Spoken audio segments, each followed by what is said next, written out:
Welcome to Samba Samba. Enjoy the video. You begin by choosing the transport that determines quality. Wired USB-C with a DAC or Bluetooth using LDAC/aptX. Update Android and your playback apps because driver fixes and codec support matter. Install a lossless-capable player and load a known reference track so you can compare changes.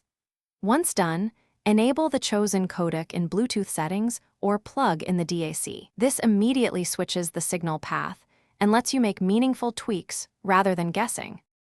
Now you tune the playback chain. Set the app or player to output the file's native bit depth and sample rate to avoid resampling.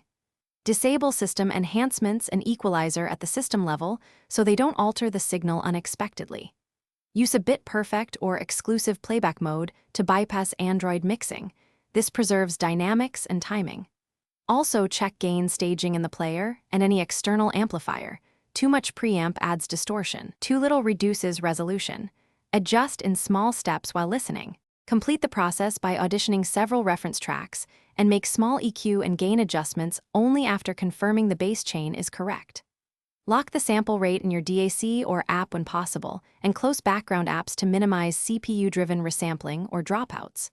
Once satisfied, save presets.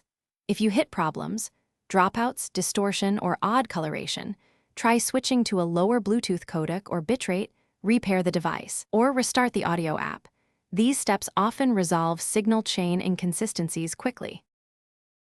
Thanks for watching. Consider subscribing if we helped you.